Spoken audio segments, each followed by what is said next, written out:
to welcome you to another edition of the Columbus Report. I'm Jason Grzgorek, your host, and very fortunate to have with me tonight on April 13th, Representative Louis Blessing. Thanks for having me, Jason. Welcome back to the round table. Of course, it has been a little bit since the last time we met, and there's some great passage coming through the House. Correct. We're just going to go right into it, and a bill that you co-sponsored back in the day here, just not too long, House Bill 7, Yep. Very easy, helping the schools in regards to test scores and assessment. Of course, last time we talked, schools were a major portion of what's happening, not only with budget, but with schools in general. The idea behind this bill and your drive to basically co-sponsor this bill, where did it go? And of course, what does it mean now that it has passed? Oh, wow. Well, it means that the students now will be held harmless for the park testing in Ohio. And what drove this, quite simply, the constituents. I got email after email after email complaining about the park assessments, these exams that these students were having to take. And quite frankly, the teaching establishment had major problems with this as well. They felt this was just more and more testing that they already have to deal with that as it is. Mm-hmm. And with this additional component, they were saying, look, our regular teaching is getting crowded out. And of course, a lot of their assessments are based on this testing, and it's just led to stress on everybody's part. So this bill holds people harmless. This is the first year that it's been officially in place. Correct. So yes, it got through really incredibly quickly with an emergency clause. I mean, I think we had only a couple of hearings and it was out. I mean, there was no disagreement about it. I mean, it was fast, which just goes to show you when the constituents want something, the education establishment wants something, both sides of the aisle want something, it goes through like lightning. And this did. Now, of course, this is starting for the 2014-2015 school year. So, obviously, unfortunately, there's not much of that school year left. We'll be going into the 2015-2016 season. So would you say that maybe the 2014-2015 is more of the trial run, and then we'll get a better feel of how things will run 2015-2016? Possibly, but there may be more bills trying to fix, the park testing right now, going forward for future school years, because I don't know how much you can fix in a single year, even with a trial run. Exactly. So I think this is going to be an ongoing process. We've got a few bills in the Education Committee that may be touching on this. We'll see, but ongoing process.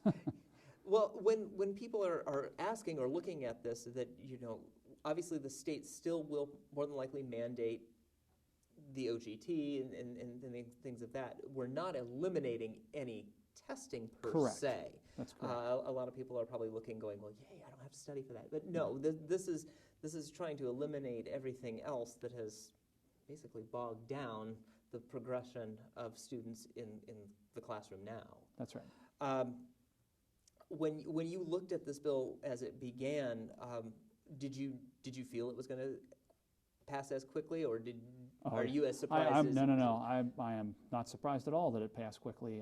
We had the majority floor leader was the lead sponsor on that, Jim Beakey, and just when you have a guy like that, very respected member, putting something through with an emergency clause, it's going to move. And again, it seems like when you get, say, an email or two on an issue, it's like, okay, well, we can look into it. But like I said, there was hundreds of emails on that, and it wasn't from just all around the state. It was from in my district. So I could tell that, not being alone, some of the other legislators had that same problem, that it was just going to go quickly. Something needed to be done. So. And then, well, obviously, if you're receiving a lot of emails in regards to schooling in general, I'm assuming, not just testing, but you're looking at schooling in general. Are you kind of looking towards more bills in that progression for this General Assembly, or how do you feel, or are you just kind of feeling out what your constituents are feeling and kind of going by their lead?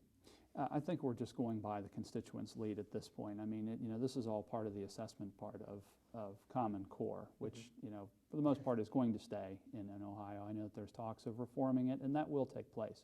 But for now, the standards are in place, and we're going forward with them. I don't know if that answers your question. No, it does. Well, it kind of gives you an idea. I'm not saying that you're changing everything, that it's just be school, which, as we've talked here many times, it is a major focus. But I think what people are, from when I first heard the way that you're receiving emails, it's like, is it the function of the constituents that are helping you lead it, or are you taking an issue and moving forward? And that's what I just wanted to clear. Definitely constituents.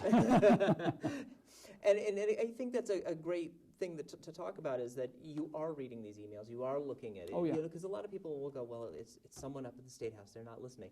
No, this is why we do programs like this. This is why you answer emails to that effect. Yes. That people's voices are important to be heard. And again, by passage, and again, this is a low bill number. This is Bill 7 already. Yep. And to have that change already, and a co-sponsor on it, that's right. got to be really good for you this Oh, this go absolutely. round. It's wonderful.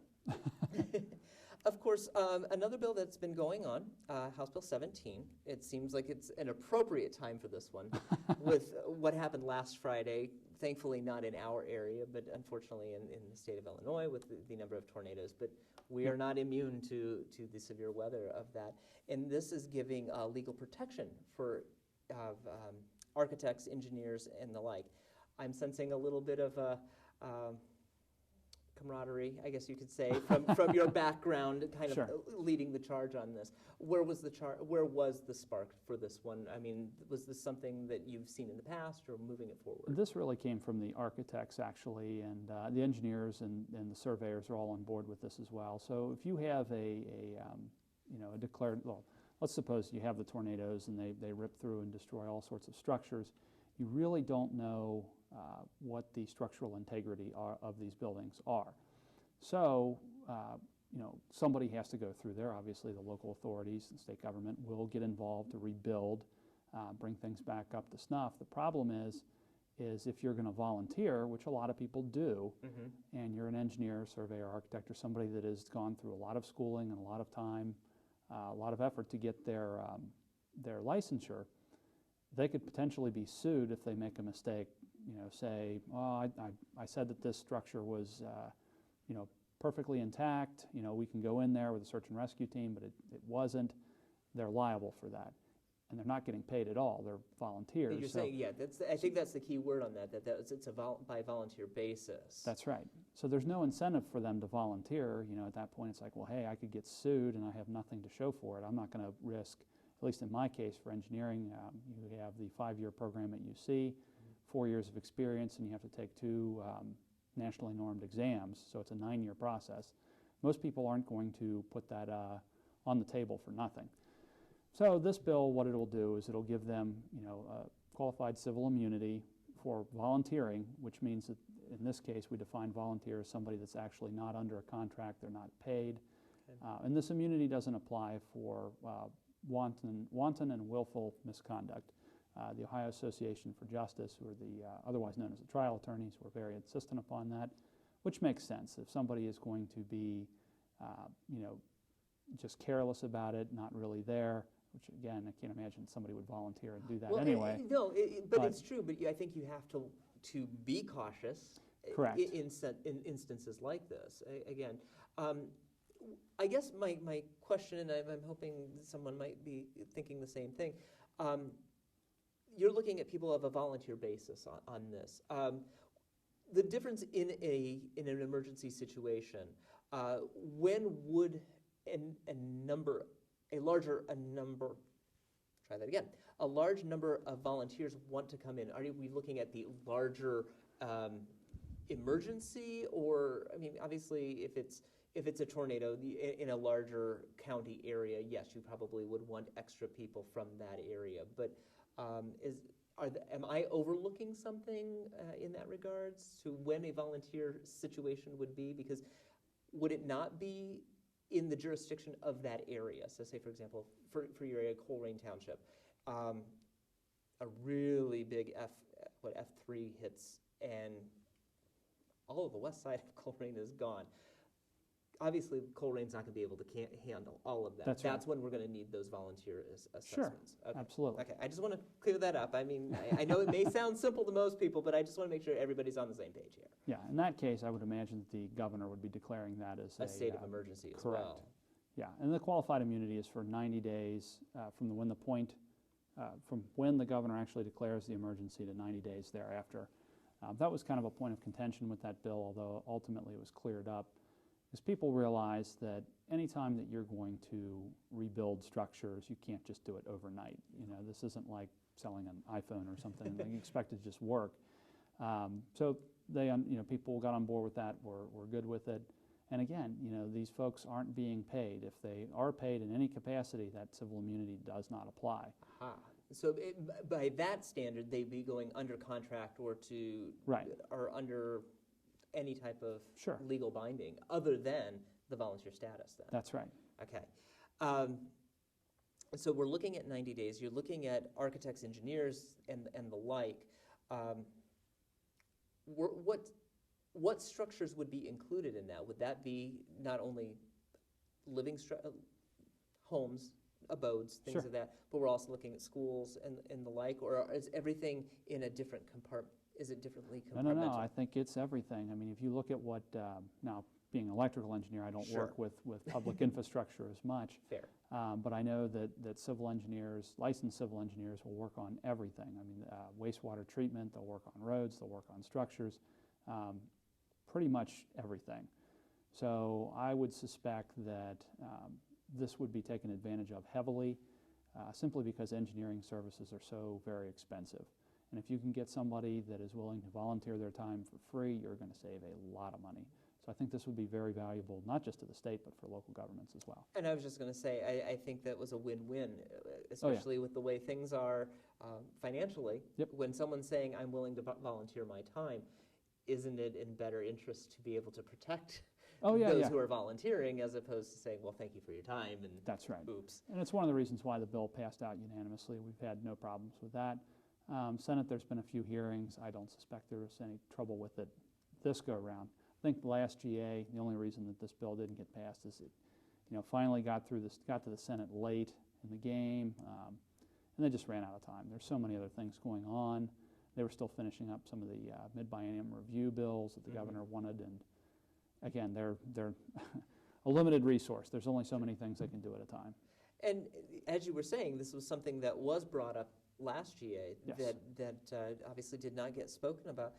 With it being such a low number, do you think that because it was later in the docket that you were able to bring it back and say, we need to revisit this? Absolutely, yes. And with it being a little more fresh on the mind, do you think that's another reason why it kind of went, this needs to go forward? Definitely. That is a huge selling point, I can tell you, for any bill. If you get it out of one chamber, even if it's the very end, that is a selling point. The next GA, it just gives people kind of the warm and fuzzy, especially if it went through unanimously, that, oh, well, they didn't have a problem with it.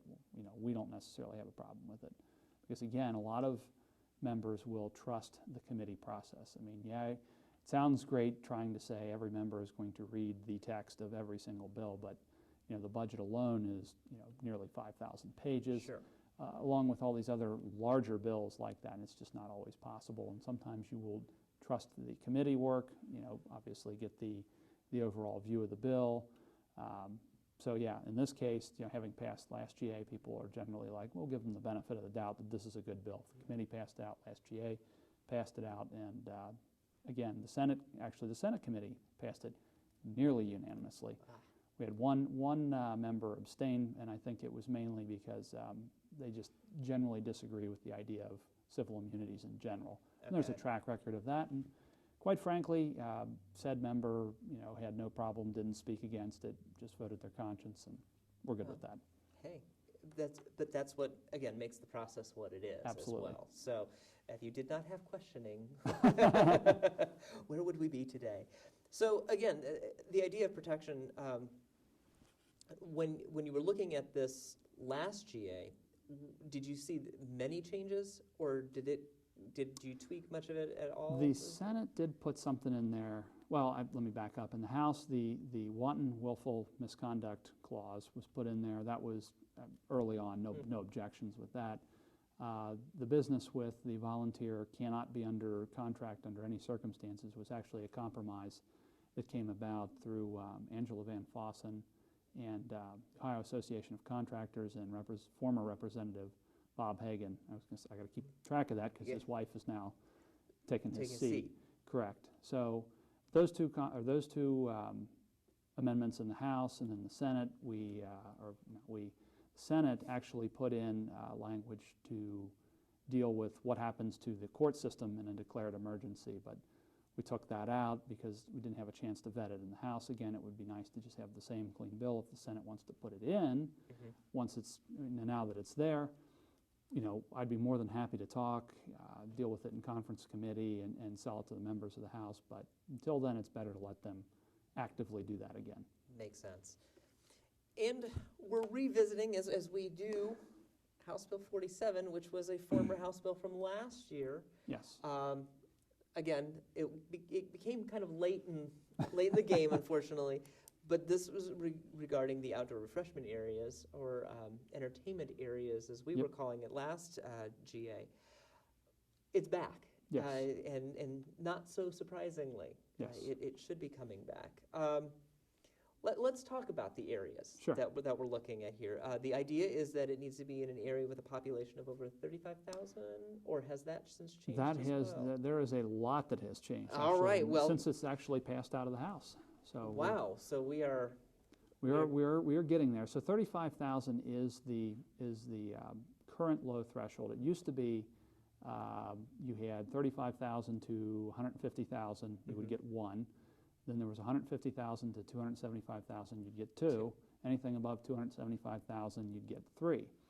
So the way it has changed now is that from 35 to 50, you get one. 50 and above, you get two. That's it. That's it. Right. Now, the 35,000 number really is just in place because that was what the Senate was able to pass out last GA to kind of tie that into House Bill 17 and the strategy of getting it out of the House or either chamber, working, helping you for the next chamber or next GA. So really, we kept that the same because there was a lot of consternation. There was a lot of members that felt, well, let's do a pilot project, and just do this only for, Cleveland, Columbus, and Cincinnati, but then on both sides of the aisle. And Representative Denise Driehaus, who's my joint sponsor, could attest to this. We're complaining it's always about the big three. It's never about Lorain County or Butler County or Warren County or wherever. And they had said, we think that we can handle this every bit as much as some of these larger cities can. So we just had this back and forth and back over it. But yeah, at the end, people just realized, okay, 35,000, that's what passed the Senate. This is hopefully just a first step, and then we're going to try for maybe more later in a separate bill without the emergency clause, which is needed in order for this bill to be in place for the banks for the All-Star game. So that was pretty much should we say, the drive to make this forward.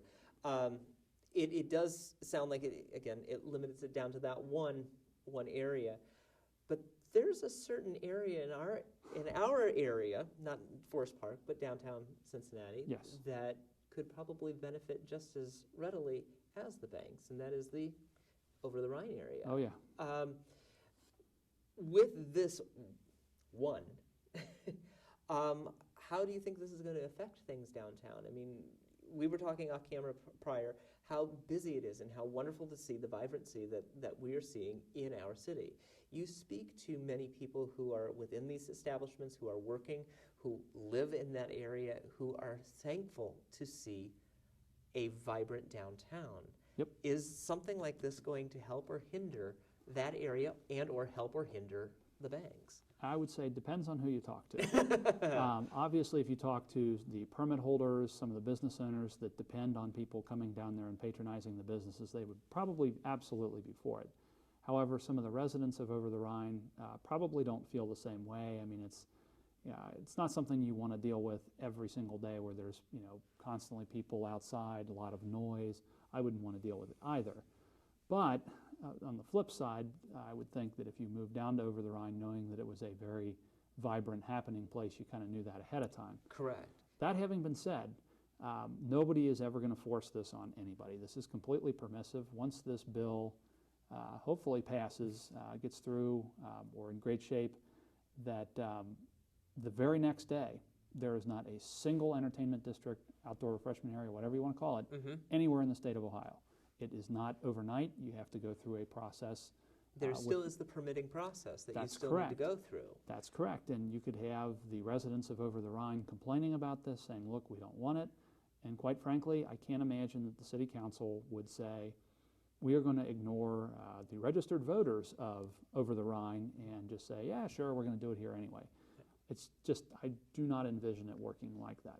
And wouldn't you say, in the flip side, the Banks is a living area as well? That's correct. So, again, they're going into the same idea of, I live down in an area that is a vibrant, happening place. Yeah. So, half a dozen of the other, I mean, somebody would probably say, well, then just put it at Fountain Square and be done. But That's right. But what I'm getting at is, people are aware of what they're getting themselves into. That's prior to this.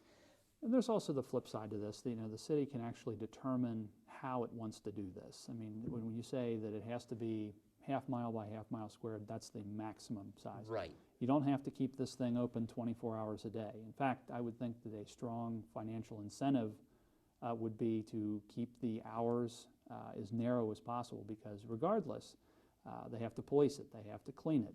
And if, quite frankly, you can't sell any alcohol after last call, there's no sense in having it open at that point. Correct. So, you at that point, you just shut it down. You say, look, it goes back to the way it was until the next day, or maybe just do weekends, anything. I mean, they can chart their own course on this one, which is really how it should be with a lot of our laws in Ohio, letting the locals take care of this, see how it works out. Might work wonderfully in Cincinnati, not so well somewhere else. This somewhere else can look at what Cincinnati did, copy that, and hopefully it works for everybody. So once if things go the way it is, and hopefully it would be ready and prepared by the All-Star game, Yes. so that you are pretty much having a good time like you would be in Louisiana, Yeah. for the most part. This isn't just for, as we're just talking about, this isn't just for our area. We're looking statewide. Correct. And this is something that you and Ms. Driehaus have been working on Oh, yeah. for a while now. Absolutely. You're looking at things like the idea of that pilot program, Columbus, Cleveland, Sure. and Cincinnati. Sure, we do the 3 Cs, but what about Dayton? They've got the Dragon Stadium over there. What's the difference between Dragon Stadium versus, Great American Ballpark, other than a couple A's in front of the team? Right, and that is exactly the point. And most members understood that this would just kind of be the beginning of this discussion. I can tell you that some of the things that were discussed was having possibly a timing component to this, where the smaller population, lower population political subdivisions, thank you, Okay. would get this, say, 2 years, 4 years, 6 years on down the line, as we find that in Cincinnati, Columbus, and Cleveland that the world didn't end when these things went into place. And in fact, there was also a provision to say that if your population is very, very small, that you get a smaller entertainment district, easier to police, easier for them to deal with. Fair. Because again, not every local government has the same police and sanitation capabilities as, say, a city of Cincinnati. Correct. I mean, you cannot compare Parma to Cincinnati. It just doesn't happen That's that way. absolutely right. But there are some extraordinary circumstances here, namely Kelly's Island, Put-in Bay, that area. Oh, good point. The member up there was Steve Kraus, a great guy, was complaining, hey, we've only got 900 some people in, I think it's Put-in Bay Township. But, everybody goes there. It's this gigantic tourist attraction. People come from all over. The summer is packed. Right, and he said that this makes perfect sense for this. There's no cars up there. I think it's just golf carts on Put-in Bay. So his thinking was, look, the whole really we should have this carve out for the islands, and nobody really had a good argument against that. Other than some people saying, well, that's going to pull more liquor revenue from other areas, as if this is some sort of zero-sum game. And I don't think that that is the case. I think this is just really going to encourage more entertainment. It's going to bring more people from out of state. I mean, clearly, having gone to New Orleans several times, people don't go there because of the weather. I mean, No, it's I don't extremely think so. hot, extremely sticky, and really you can just describe the weather as oppressive if you go there in the summer. But then again, you have that vibrant nightlife. You have the wonderful food, the great music, and of course, being able to, walk around with your drink outside. It's just that atmosphere that people like. So, And again, looking at the two sides of the coin here in our city, it does lend itself heavily towards somewhere closer to the ballpark. Oh, yeah. I completely understand that.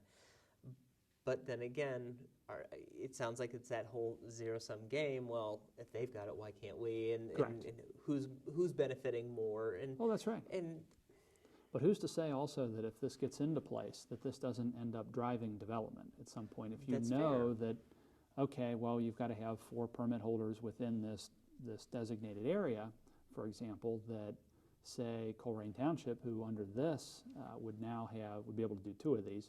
correct. I honestly have not heard that they'd even do 1 of them. But that having been said, you get a bunch of permit holders in a certain area where it kind of makes sense. You have a large parking lot, a nice green space. I could see them maybe going for it. It wouldn't, if it was very small, like no larger than Stone Creek, maybe even half that size. I think they'd do it, and I think there'd be a lot of permit holders that would want to see something like that, knowing that they could sling their product far easier. And we're looking at some of what I would consider the positive or the perks of this.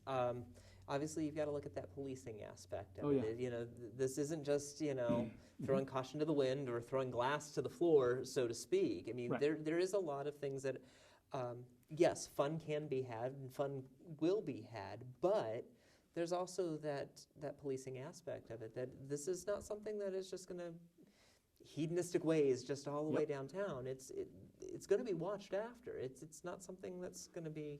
That's right. And actually, when we were doing the interested party meetings, Phil Castellini was obviously in the room with the Reds, and his opinion was that there had to be a programmatic element to this. Otherwise, it wasn't going to work. So what he meant by that was that, for example, if it's mid-February and it's nasty, rotten weather, why would you even take a chance at having this open where people might just decide to drink there for whatever reason and then get in a fight, and the city has to deal with all of this, and they're just nowhere near maximizing their revenue from something like this. But you also mentioned throwing glass on the ground. We've actually amended it so that it's only plastic containers, the same way that New Orleans is. So I think it's going to be a lot easier from a trash collection standpoint, because if you notice, and I did, having gone to opening day, there was a lot of trash down there, but it wasn't plastic. I mean, I saw beer bottles, which are interesting because I didn't know they had the aluminum bottles now. Interesting. A strange look. But yeah, they were all over the place, and it's like, this isn't something that is just the entertainment district. There's people just generally doing that. So Right. yeah, it's going to be a challenge, but I think that they're going to be in place and they're going to be on high alert. This is something that they want to go through and make people see that it's successful, that it can be done, that the trash collection, the police, all of this can be done safely. And in this, something I was thinking, and a lot of people don't want this to be an oppressive type of item where it's just, I'm going to show you where this specific area is. It's not going to be gated off or anything to that effect, but will it affect things to that? Because in most restaurants and most outdoor eating areas, there must be a gated area signifying. Right. This is where, and obviously it wouldn't be practical to just say we're going to wall off everything around this entertainment district, but the boundaries will be clearly demarcated. There will be a lot of signage for this. The city's going to have to spend some money on that, but there will be no ambiguity. People will know exactly where they are, what they can do. So I think it was a fair compromise, and that actually kind of went in towards the last minute as leadership was going over this with myself, Representative Driehaus, and the one opponent, which was the Ohio Licensed Beverage Association, and some of their concerns. So And do you really see this happening before All-Star game? it can. Here's the catch. So it passed the House. Obviously, it's going to have to get through the Senate and the governor. Mm-hmm. We have heard that the governor isn't going to veto it, which is a good thing. That is a positive sign. I was just Kind going of to need ask. that piece. I've not heard any piece from him stating for or against when it came to this Right. issue. Right, yeah, and I don't think he would weigh in, honestly, for it. Although I would think that knowing that the liquor revenue that funds Jobs Ohio, I would think that he would want to encourage something like that, seeing as that was one of his signature ideas. Fair. Anyway, yeah, so we would like to get it through the Senate. Hopefully by the end of April, early May. I don't know if that's too aggressive, but keep in mind that they have had Senate Bill 95, which is the companion to House Bill 47, having hearings in the Senate. So it's not like it would be brand new to them. They Right. passed something similar last GA. Suppose, for example, that it did get through the House, Senate, Governor, passed into law by mid-May. At that point, Cranley, for example, would need to apply to the legislative authority, Mm-hmm. which is the city council, and this is where the public comes into play. There's a hearing, at least one of 2 weeks, 2 weeks during that period where the legislature, the city council is mulling over this application. So mayor applies. The application is in the newspapers. It's available for public inspection. And then 30 days after the mayor initially applies, that's the first date when the city council can actually vote on this. So that would put us into mid-June at that point. But once they voted on it, once they have voted on it, approved it, gotten through, I would suspect that it would only be a week or so, maybe 2 weeks to get everything taken care of with the Division of Liquor Control and under the Department of Commerce to actually get out the outdoor refreshment area designations. Should be good to go. Something to keep our eyes open on, and Yes. again, can be a game changer when it comes to our fair city. That's right. Again, you worked on this last GA, bringing it back. I don't think there's anything really wrong with this. I think that it's something that, again, we're starting to see that vibrancy in the city, and why not keep something to keep people there? That's right. And if it is something similar to, I don't think there's really much of a difference between, other than a lot of water, Put-in-Bay and us in the fact that we're bringing in people for the Reds, we're bringing people in for the Browns, so you're still using that same area. Difference is a whole bunch of water, Yeah. and a lot less people. That's right. But hey, we can only see what's going on there. One other component to House Bill 47 I didn't want to forget was the pedal wagon amendment. Yes, that went we in. were just talking about that. Yes. So I'm sure the viewers are familiar with the pedal wagons that you see in Over the Rhine, which are actually in part powered by the people on them. Mhm. So the owner of the company that oversees these, Jack Heekin, wanted to see it where you could actually have open container on the pedal carts, because there was a lot of people that were using these to kind of drive around the city of Cincinnati for prior to football game, baseball game, any number of things, and decided, hey, this would be great if the people could bring on some beer and wine, and we could they could hang out and have the operator take them around the city and then finally drop them off at their final destination. And this turns out that this is in the bill. Originally, some people had some concern about it. They had thought that people were actually operating this while intoxicated. That's not the case. You do have an independent operator.